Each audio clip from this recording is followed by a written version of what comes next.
Hi, welcome back to Intro. We're going to continue talking about social emotional planning. Let me share my screen with you. All right, you should be seeing the PowerPoint now. And we talked about the dolls and using those. So developing social competence, social development, socialization, learning appropriate behaviors in a number of different settings. Um, how do we behave in the classroom? How do we behave at mealtime? How do we behave when we have a guest in the classroom? How is that different than how we behave outdoors? What are the appropriate behaviors for field trips? So there's all kinds of different settings and times of day where the expectations just change. And so helping children learn to understand that is really important. Um, it revolves around a child's relationship with people. And, it's different from, in a peer group than it is with children and adults or children and family. The gender roles and social attitudes are learned. Um, and the things that we do hopefully can help reduce, if not eliminate, some of those stereotypes. Um, and develop a sense of community. And that's what we really want our classroom to feel like, right? It's like a sense of it's a community or like family, very family friendly, like children belong. Social competence involves skills and personal knowledge developed to deal with challenges and opportunities they face in life with others.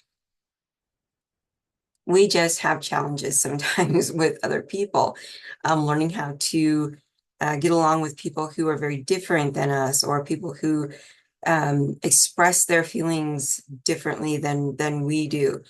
Sometimes we have to deal with people who maybe are not as appropriate as they should be. And children experience these things as well. And so how do we help them deal with those different types of situations and learn how to like problem solve and figure out how to communicate how they need to. uh, the brain looks for patterns, different ways of knowing social repertoires, learning through play. They really are acting out scenarios that um, are similar to real life experiences. Common social challenges of bullying, repeated systematic efforts to inflict harm on someone who is unable or unlikely to defend themselves. This is something that we have always seen. It's something that sometimes is worse than other times. Sometimes it's more visible. Sometimes it's more hidden. But it's definitely something that we need to address. And one of the ways that I prefer to address that is through bibliotherapy. There are all kinds of books, children's books that talk about bullying and what to do in those types of situations. Um, Llama Llama and the Bully Goat is one of my favorites to use for that. But these are the situations that need to be addressed as they come up, but they can also be taught prior to the situation so that children can get an idea of how they should respond if that were to happen. Peer relationships, sociocentric viewpoint involves others. Peer interactions, friendship moves from undifferentiated to unilateral to reciprocal. Watching children develop friendships over time is I mean, it's just a great experience to be able to see them grow and develop and um, develop more and more meaningful friendships as they learn better social skills. Social skills or strategies children learn to behave appropriately in different environments. Social cognition is the application of thinking to personal and social behavior. So really like thinking about how we're behaving or how we're reacting in a certain situation and really kind of doing some internal problem solving before we act on a certain way. If someone takes our toy and we get mad and we hit them, we know that that's not appropriate. So we want them to think about that before they act and try to react in a more positive, less physical way. Okay. Social intelligence, self-regulation, and empathy are skills that we really want to help our children develop. Skills that are learned with adults, with peers, in a group, as well as individual. And so it takes time. But the more they experience, the more positive interactions we can give them, the easier this will become for them. Considerations when planning, plan and arrange a social environment. Let them communicate with each other, let them play together, let them do cooperative play. Help children develop trust with us and to be able to trust their peers in the classroom as well. Facilitate children's interactions and interpret their behavior. We can't, we shouldn't tell them how to behave and how to act or react, but we can role model and we can encourage them and we can promote that pro-social behavior, right? And give them many, many opportunities to learn through play how to communicate with others. Curriculum planning for social growth, we look at the setting, the daily schedule, we focus on the skills, we have themes, much like everything else that we're planning for curriculum, right? But specifically geared toward social emotional growth and development. Definitions and steps, convergent thinking, divergent thinking. We've discussed this a little bit in previous lectures, but convergent thinking is really, there's one answer. This is the way we need to do it. While divergent thinking kind of opens it up, lets children think outside the box and come up with more creative solutions to some of the problems. And of course, we need to make sure that those solutions are appropriate and acceptable. But they need to be encouraged to be a little more creative with their problem solving. Steps, preparation, incubation, illumination, verification. And these are discussed in your textbook, so you can go back and review those more. And I recommend that you do. But these are important steps for children to take to kind of really develop some of that understanding and using what they're learning and taking the time to think about it and then act appropriately. So these are just some images of children engaged in different creative activities. Think about how we can use some of these different activities to help them develop more pro-social skills.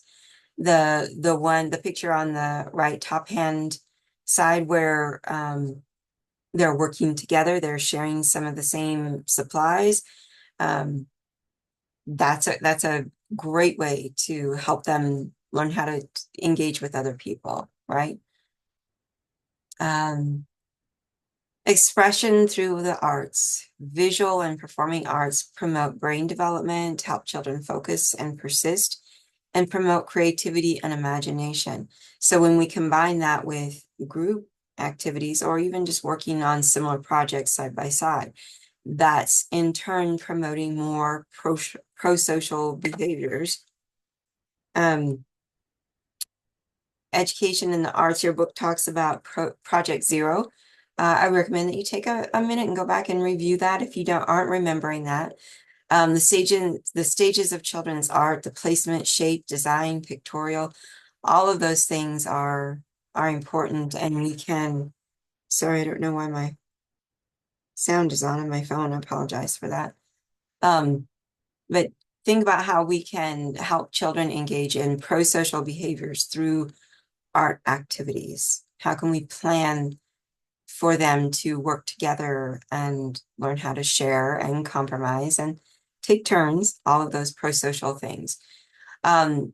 Creative skills, flexibility, the capacity to shift from one idea to another, fluency, the ability to produce many ideas. And sometimes children have a lot of ideas and sometimes they have trouble coming up with ideas.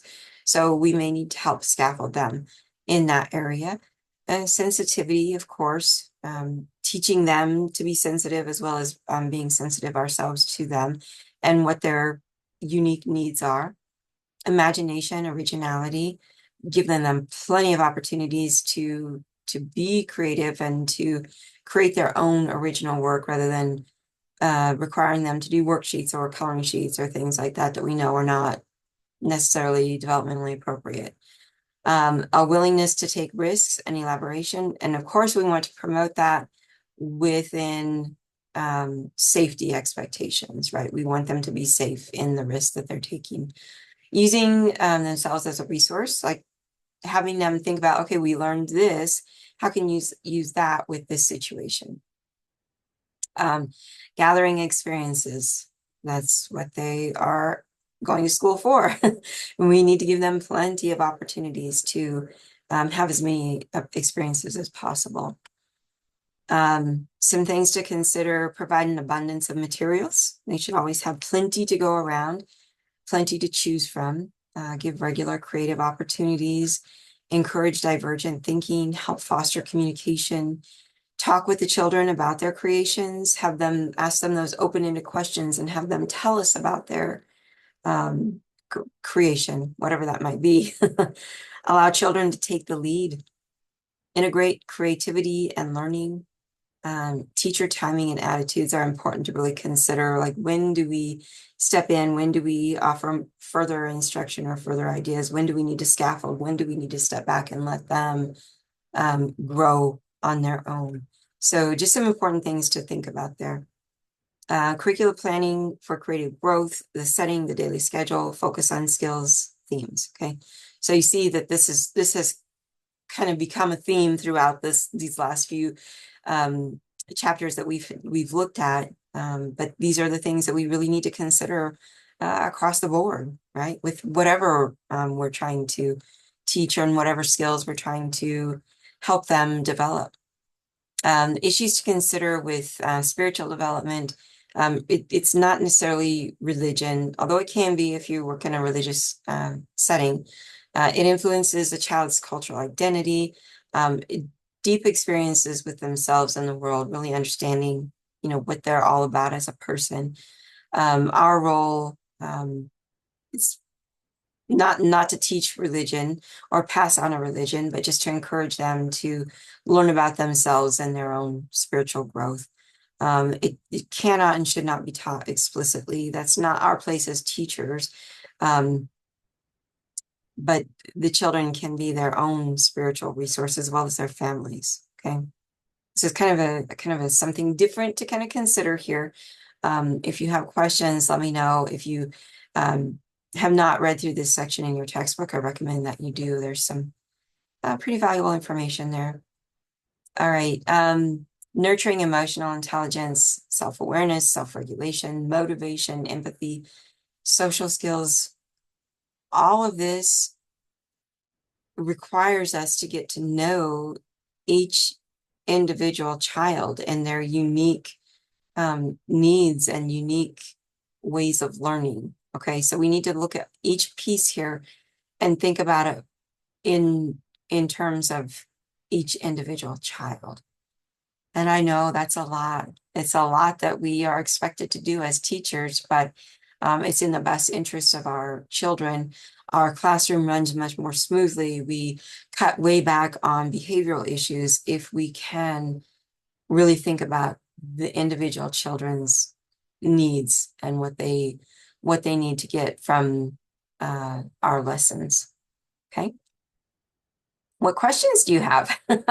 We covered a lot in really a pretty short amount of time. So please do let me know if you have questions. I'm happy to chat with you. You can call me if you need, stop by my office, send me an email or a message in Blackboard, or we can set up a Zoom meeting if we need to, okay? Have a great week. We are closing in on the end of this class. We've got just one more chapter's worth of information to go through, and then we're going to be doing our final exams. If you have not made your arrangements and gotten your proctors, if you need them approved, do that ASAP. We need to make sure that you are ready and prepared to take your final exam and be successful with that. Okay. Have a great week, and please let me know if you have questions or if we need to meet.